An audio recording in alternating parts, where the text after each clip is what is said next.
G'day and welcome to the Grow a Small Business Podcast. I'm your host, Troy Truen. Each week, we speak with an owner who has grown a business with 5 to 30 team members to something bigger. Diving into their numbers and unearthing the pain they've experienced, we explore what they did to overcome each barrier and what they would do differently from day one. Let's get into it. Well, Tegan, thanks so much for making the time to catch up. I'm really excited about this discussion. And you're a business and life empowerment coach. Have I got that correct in the terminology? Yeah, thanks, Rob. Thanks for having me here. It's really wonderful to get the opportunity to talk. Yeah, life and business empowerment coach. Life and business empowerment coach. Fantastic. I guess one of the reasons I was excited to have a chat with you was I see the mindset piece as being a really important factor in helping our target audience of business owners really achieve what it is that they're trying to achieve. And it can often be a limiting thing. And I know that's an area you work really heavily in. So again, I'm excited to have this discussion. But why don't you give me a little bit of an introduction around explaining what it is you do, and tell me, why do people tend to come and want to work with you? Okay. So I see myself as a mindset and human behavior specialist. So what that really means is I look at the thinking behind what's got someone to the problem. What strategy have they played out? So like the ingredients in a cake, if you put the wrong ingredient in, the cake doesn't cook in the oven. So we need, if we're looking for success or results, what strategy will get us there? Or what model of excellence can we use? And if we're looking at people that inspire us or who are our models of excellence, they'll have a different mindset than what you have. And we need to elicit what their belief systems are, what values they're using, or identify what limiting beliefs we're using that aren't relevant in the person that has that success. And I think a life and business empowerment coach is no dissimilar to an Olympian having a coach help them become the best in their sport and the best in the world. If you want to be the best in your industry and the best in your business, how do you use a coach to get you, side by side, someone in your corner who's championing you and cheering you on to get to the result that you want and keep your goals in focus and you accountable to that goal as well. So the people will come to work with me normally to remove a symptom like overwhelm, or they just know that what they're doing is not going to bring them the result that they want. There's a number of different symptoms, but basically they're in a place of some kind of pain, or possibly even frozen and stuck and not really sure where to go next. That's normally why people come to work with me to start with. But ultimately, we discover within the first 2 sessions that they've actually got some really big goals and some really high standards to achieve them. And we just need to figure out where the gap is and how we can implement that into their human behavior, which is where the second part of the mindset and human behavior comes in. Yeah. Yeah. Yeah. And I think that's very common with the clients that we come across as well. Typically, like you say, they're in some sort of pain, whether it's overwhelm or they're frozen or they're confused, but underneath all that, it's always some big goals. So some really common themes. So tell me a bit about the process that you take your clients through to help them through this situation. Sure. So, I've been coaching now for 8 years. I studied 8 years ago and I've gone back and studied the last 12 months. And it's really obvious to me that the coaching models, which are basically a number of questions put in a certain order to work out and elicit people's strategies, can be so powerful in getting someone out of unconscious into awareness. Because once we know what the problem is, 95% of the time, people in this industry are able to fix it themselves because they're not lazy. They're just going to find a way to be smarter and not harder and know exactly what it is they need to do to get that solution. So with those coaching models, there are certain things that we can go through. So there's normally an identity piece, like the I am statements, what identity people are seeing themselves as, within that business. Am I a visionary of my business? Am I more of a systems operated? Am I a people person? Like, what is your I am statement? And also looking at people's values. So if you were to look at someone who you look up to and are inspired by, they might have values of determination and ambition and persistence and embracing uncertainty, and then tracking back to where you are and looking at where your values are and whether they align, or whether there's something there that you need to stretch on or put some focus on and put some effort into. Identifying gaps in people's thinking, because sometimes people will avoid things and they'll delegate it to someone else because it's not their favorite thing to do. Yeah. But in doing that, they really don't have a clear understanding of what's happening. And it can be a blind spot in the business, and it can be the one thing that changes everything. So yeah, identity, values, but then also looking at, like I said, the vision, the beliefs, the limiting beliefs. Then I look at after I've done all of that piece, I then look at all the systems that they're using, whether they have discipline and consistency. Yeah, maybe they're working really hard but not smart enough. So are we prioritizing properly? How's the time management? How's the calendar being kept? How are we living to that calendar? Are we saying no? Are there boundaries in place to do the things so we're not wasting our time on things? And then also the people piece, like the relationships, the politics of your business. How much of that is draining your time as well, or how much are you spending in that space? So it's just being with me, and the process of it is really just uncovering your map and understanding your world and seeing it through your eyes. And sometimes just in sharing that with somebody else in an hour session can already give those people the answers that they need. They just might not even be aware that that's happening. And other times they're fully aware, but they're frustrated because, like, I'm aware, I just don't know why this isn't getting me the result that I want. It's like, all right, well, then we need to unpack it even further. Yeah. And does that, if they're already aware of it, does it tend to fall into a systems and discipline and consistency, or can that still sometimes be around? Great question. Great question. So I look at people with another framework as well, which is called the human evolution model. And I got this from the Coaching Institute, Sharon Pearson. People can start in pain and survival. To get out of pain and survival, they move into connection, which is normally when they find a coach or someone else, like a business mentor, or they join a mastermind program or whatever, but it's a connection to some kind of community or somebody for them in particular in their role and what they're doing. From connection, we move into the systems, which is what you're talking about. Yeah. The discipline and the consistency is part of the empowerment piece. If you don't have the right system for living in place, in not just in business, but in life, because you might have a great system at work, but if your system isn't being brought over into life, what happens in the person happens in the business.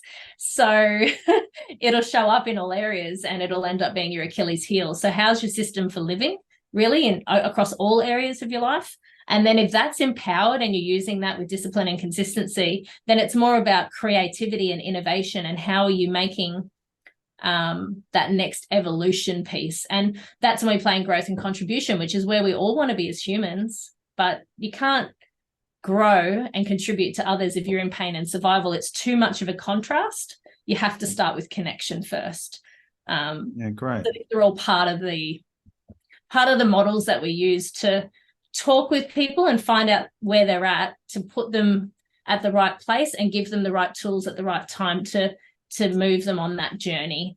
And once you've gone through that whole process from pain and survival through to innovation contribution, you can pretty much then do it on your own. You don't need a coach anymore because you'll be able to pick up that you're doing that. So we really want to empower people to not use us regularly, just to get in there, solve one problem, and then hopefully you can use those tools to use in the future yourself. Yeah, great. That's excellent. Jump over to growasmallbusiness.com and leave your details to get a short 2-minute email I send on Fridays to help small business owners like you become better leaders. I include some reading or professional development resources I've discovered in the last week.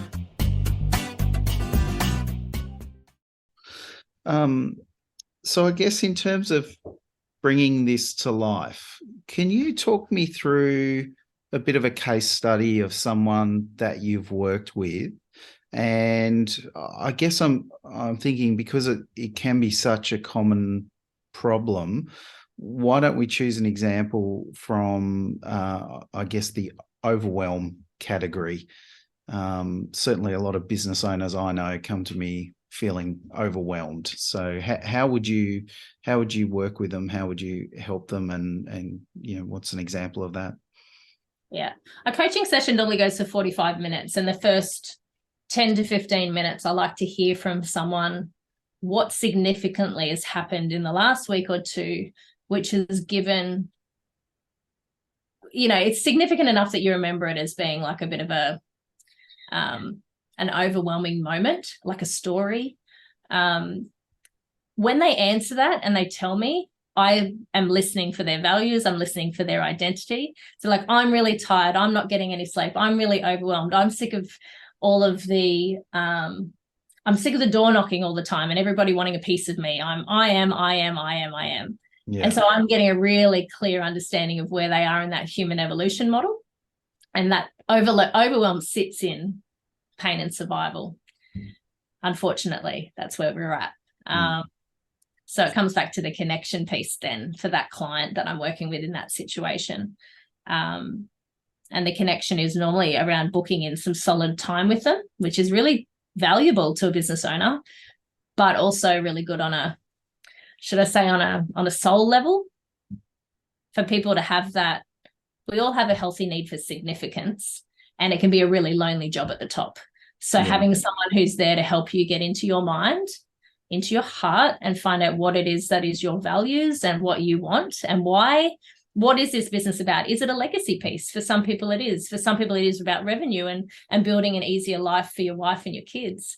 Being able to semi-retire early. Like what is the vision? So really pulling it back from not only like the I am statement of where you are, but like what are your goals? So that we can make sure that the ship's moving there. Because if it's not, you're not going to be as passionate and invested in what you're doing, and that no empowerment can come from that. So Tegan, have you got an example of a client that you have helped, and what were some of the things that you did with that client? Yeah, so I had a client last year who came to me, a female client, business owner, had her own dance company, and she had a few people in her mix that were also being running classes and things like that. And she was really overwhelmed. She was also in a space where she hadn't managed people before. Right. So it was a bit of a stretch. It was, yeah. We went back to the identity piece to sort of figure out where she was at. We were then able to work out really, I suppose, from a business perspective, you'd look at it as the business plan. So we had a look at what is the business plan? Where are you with all of the different elements of your business? So I suppose in some ways there's like a business mentorship chat there. Yeah. But what then is the mindset behind that? Like, is this capable for you? Do you believe that you have what it takes to complete what is required of you? And what is the first step? And how do we look at really designing it and accessing it and putting it into action so that it's a reality and not just a thought or a dream? How does this physically play out? So we did that over 6 sessions, and each time we got another questionnaire out. So after we did the identity questionnaire in the first session, we did a values questionnaire the next one. The third session, she came back to me, she goes, now I know my values, like my boundaries are strong because I can say no to that because it's not aligned with who I am and what I want to do and what I believe in and what I stand for. And that was really empowering because then she was able to just play where she really enjoyed to play. Okay. And from there, she was able to adopt some systems that suited her because she was clear. And once you've got that clarity, everything was really empowered and fast moving from there. By the last session, she was innovating and putting in her own systems to suit her patch. And it resulted in more revenue, her working less hours. And she was just really happy by the end. Yeah, great. Okay. No, that's a really good example. So, Tegan, if you had to come up with one thing that business owners could do to really help them when they either get back into the office tomorrow or back in there later today, what would that one thing be from your perspective? 95% of transformation comes from awareness. So we need to take the time to stop and breathe and have a look at everything from a bird's eye view. Yeah. You shouldn't need to take a holiday to do it and only do it once a year. Like, it really is something that for me is a daily practice. So coming into my own space at the end of the day and just taking some time to breathe and ground and really reflect on what has happened for the day, looking at where my energy went up and where it was drained and who those people were that were contributing to the positive or the negative, and looking at what that would mean for me the next day and how I would, if I was to do the whole day the same again, what would I change so that it was aligned with me living my best life? If we don't do that for ourselves, no one else will do it for us. It's our responsibility to take control of our own happiness and our own peace. Yeah. And if we've got the ability to do that in business, then doing it in our lives is important as well, because it shows up in our finances, it shows up in our relationships, our hobbies, if you've even got time for hobbies. So, really remembering what's the view at the top of the mountain that we're looking to get to, instead of just focusing on the trees along the path. Like, we really are making sure that that view is always daily in our mindset. I think that's a great piece of advice and really healthy. So if people are interested to find out a bit more about you and the work that you do, what's the best way to get in touch? I think the best way would be to go to the website. So Tegan is spelled Tegan, and then my last name is Rein, but not Rain, it's Rein. So teganrein.com. And on there's actually a quiz that people can answer. It's 32 questions, and it elicits for them their thinking archetype, which will give us the information straight away as to what their strength is. So they may be a visionary already. They may already be very big picture. They could be an architect, so very systems orientated, and that stuff's easy to them. They might be a dynamo, an implementer, very good at getting things done, like checklists and to-do lists, or they may be a people person, collaborator. So once we've got that information of what their strength is, they can walk away with that from the quiz. But I get sent the answers on my website, and I do up a full report in the background, and I'll send that out to them as an individual email to show them where their gaps are. And then I'll invite them to do a free coaching session with me just to get a taster, valued at $250. And if that works out for them, they can have a look at my packages if they feel like it's of value for them. Awesome. Yeah. Well, thanks so much, Tegan. That was a no really worries. interesting Thank you chat. very much. Appreciate your time. Thank you. And for our audience, we would greatly appreciate a review in iTunes or whatever platform you listen to us on.